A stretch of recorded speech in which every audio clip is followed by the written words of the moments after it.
we are in a primary flight control, or in Navy speak, that's pri-fly.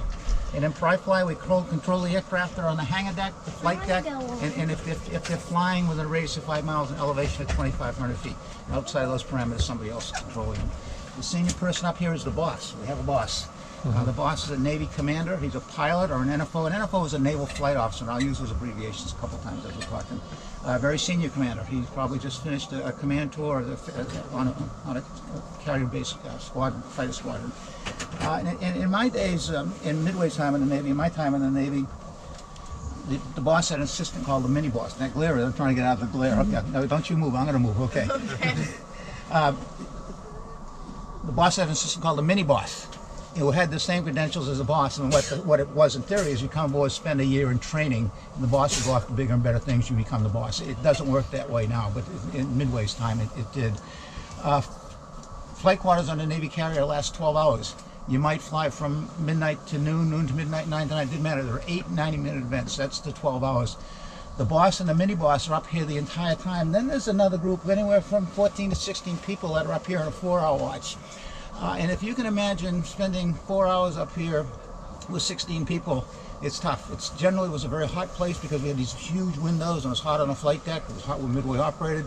It was very noisy because of the flight deck, and we had a lot of aircraft chatter and speakers up here. It was obviously pretty crowded, and we're also dealing with planes coming and going really, really fast. So it was a very tense place. It was really tough to stand and watch up here.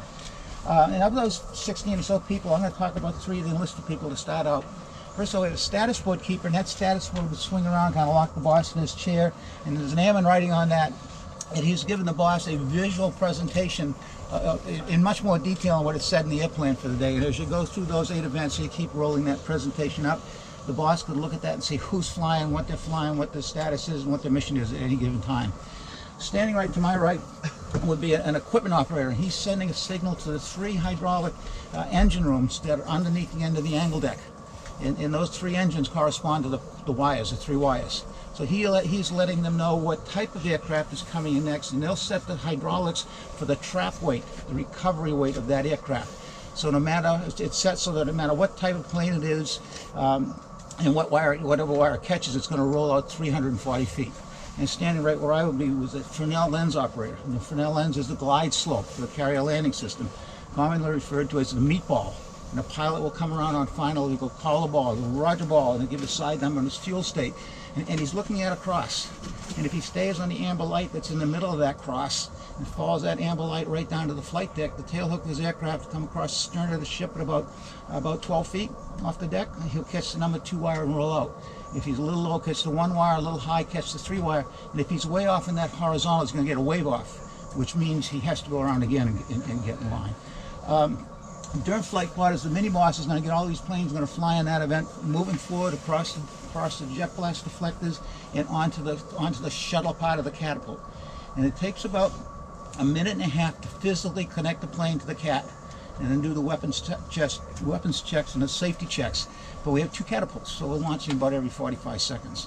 When the launch is done, we'll clear that angle deck. When planes that are on the angle deck, we'll stage them forward, clear that angle deck, and we'll have the air boss will start bringing in aircraft. In this place, we've got an A4, he's touchdown right on center line. Caught the 2 wire when a jet touches down too. In this plane, probably going about 160 knots when it touches down.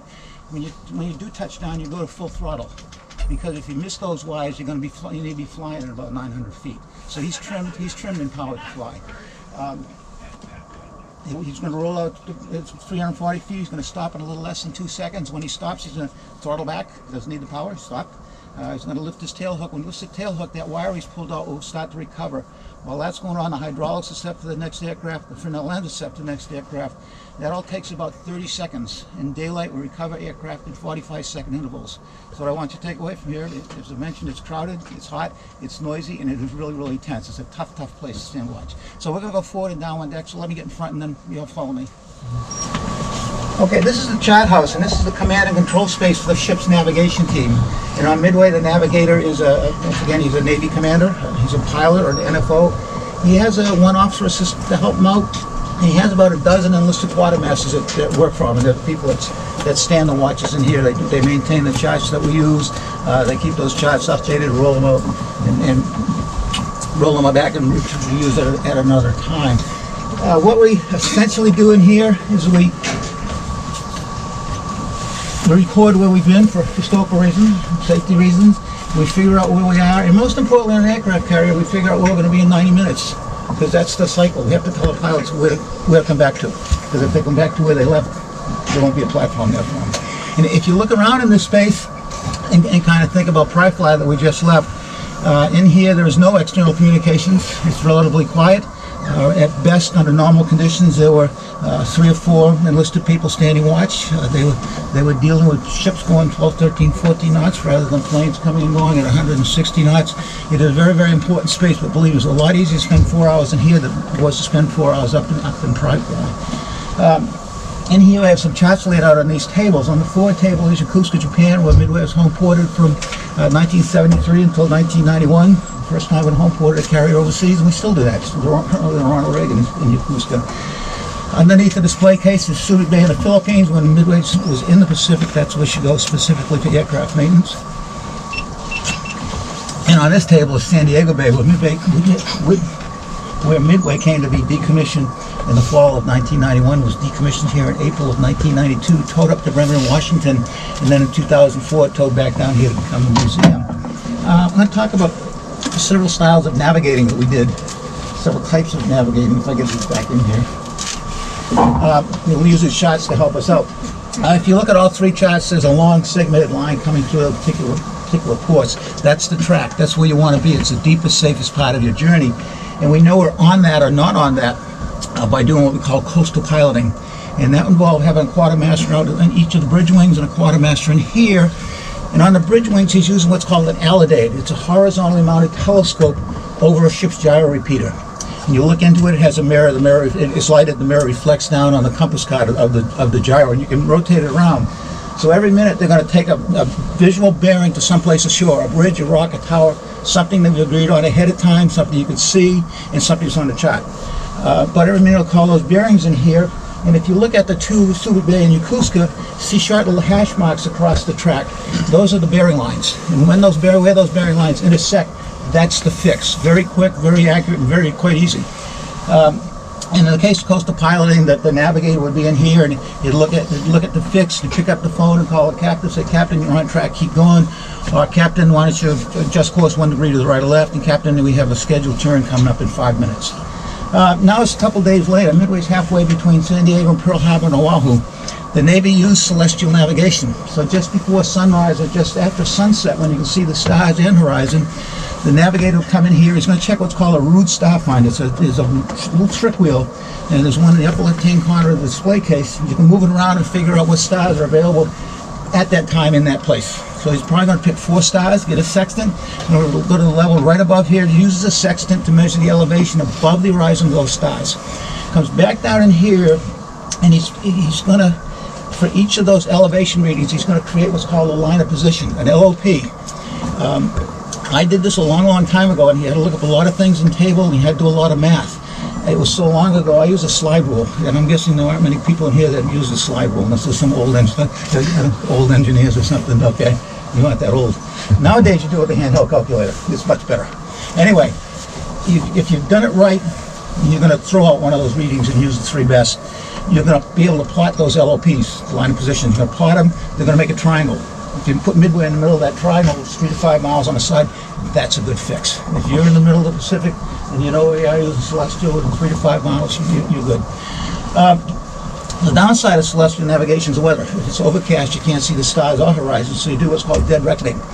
You take your last good fix and just run out a vector. Every time you change course or speed, you change that vector. And the fun part of that was to see how good your DR fix was to the actual fix once the weather cleared. And your skills should be good enough that it's relatively close. Now, obviously, the longer your dead reckoning, the bigger relative might become, but you still should be close. Then in the late 80s, early 90s, satellite navigation became available to Navy ships. Midway had a satellite receiver in the latter part of its life. The control box right down here. It has a number of different modes, but the ones we're all pretty much familiar with these days is GPS. You turn it on, it gives you an answer. You turn it on, you get a reading in latitude and longitude. You plot it. That's what we were trained to do. Very easy. It's taken the chance to make a mistake out of marine navigation. It's easy to use, it's accurate.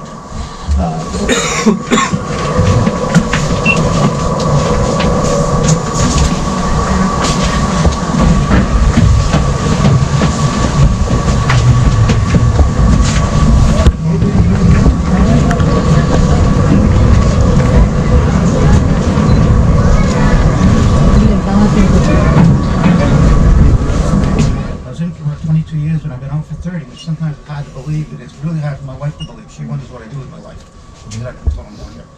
Anyway, as a surface warfare officer, my job was to drive ships. So to me, the bridge in any ship is the epitome of a command and control space. Everything that happens on the ship comes through the bridge watchstanders. And if you're in a bridge team of a cruiser destroyer, sometimes in the middle of the night things slow down a little bit.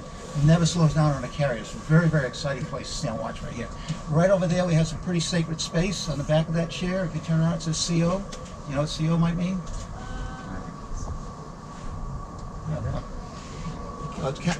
Commanding officer. The captain would spend a great deal of time right there when the ship was underway. He had some internal and external sensors and communications right in front of him. But most importantly, this guy's a pilot. He wants to see that flight deck. He wants to know what's going on that flight deck. And even though the captain would spend a great deal of time on the bridge, he's given operational command to a group of officers called the ODs, the officers of the deck. You know, Midway, the ODs were Navy lieutenants, they were surface warfare officers. Simply stated, the job of the OD was to get the ship safely from point A to point B. They got a lot deeper than that. If you did step A right, you're well on your way to a Navy career. On Midway, the OD had the luxury of having a couple of officer assistants to help them out. There's junior officer of the deck and the junior officer of the watch. Their titles do sound the same, but they did have some different responsibilities regarding operating the ship. They also had a couple of things in common. First of all, they're both in training to become an OD. And it would take about 18 to 22 months to qualify as an OD in a carrier. It is a long process. The other thing they had in common is that any given time, one of them would have been designated as the conning officer. And on the bridge of a Navy ship, the conning officer is the only person who gives orders to the enlisted watchstanders up here regarding maneuvering the ship. Of course, the speed changes. So it was announced when you started the watch, it was announced who had the con, and if it changed during the watch, which it would, this is Lieutenant Roberts, I have the con. And the enlisted people coming and hearing that voice, and if they heard it, they better start paying attention because they're going to have to do something. Okay, and I should mention over here on the other side of you can't see it from here, on the other side of the bridge is another chair over there. It says Gator on the back. Well, the Gator is the navigator. And when the captain would spend a lot of time up here, but the navigator would spend more. Either the navigator or his assistant would probably much sitting there most of the time the ship was underway. So the area I'm leaving now is pretty much interchangeably called the bridge of the captain's bridge and the navigation bridge. For the most part, that's where the officer watchstanders are. And the area back here is called the pilot house. And for the most part, it's where the enlisted watchstanders are. The senior person back here is the bosun of the watch, a real no-nonsense, savvy Navy petty officer. He has a group of anywhere from 5 to 7 people working for him. These are 18 and 19-year-old kids that have worked someplace else during the day. Now they're up here standing a watch. Could be the middle of the night. You know, they'd rather be in the wreck. Anyway, he has trained them for the different positions. He makes sure they qualify when it comes on watch. They come on watch. But most importantly, we mentioned these are 18 and 19-year-old kids. They're tired. They've worked. They want to be asleep, but they're up here. So he will rotate them around to the different positions and make the messengers to do different things to just keep them alert. Standing right here is the helmsman, and you're a good helmsman. The helmsman's job is to keep the ship on course. And he knows he's on course or off course because he can see it on these 2 radar repeaters on the console, and there's also a magnetic compass underneath that hood. He's not going to change course until he gets a very formatted order from the conning officer. It's a helmsman right 10 degrees right, come to new course 090. How did you get up here? Did you come up the ladder? Were you in this group before? No, you're not supposed to come up that way. Going to stay in that course till it gets very formatted order. It's helmsman 090. Come to new course 090. He'll repeat that when he gets to this now steering 090. Standing right where I am would be the lead helmsman, and this is called an Annunciator. Has 2 top and a bottom part, and I'll get into that. When given a speed change, he'll dial in a new speed, whether it's a head standard, a head 1/3, back, head full, back 1/3, and the corresponding shaft revolutions for that particular speed. Those signals go to the 4 engine rooms, so it's in the engine rooms, not up here where they open and close the throttles. You know, you're not supposed to come up that ladder. Yeah, that's why it says don't enter.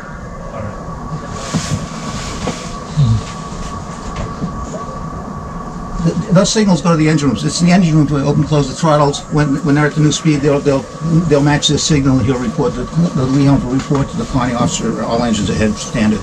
The quartermaster, the watch will be out here keeping the log. There'll be a radar, a status board keeper working with a radar operator, and in the junior officer, the watch keeping track of the unknown surface contacts to make sure they don't become problematic to Midway. And depending on what's going on, we'll have a messenger too out here to help out the officer of the deck and the bosun of the watch. I mentioned that the captain spends a great deal of time up here when the ship's underway. He actually has what's called his at-sea. Is that right? It's not. I don't know, I've never tried it.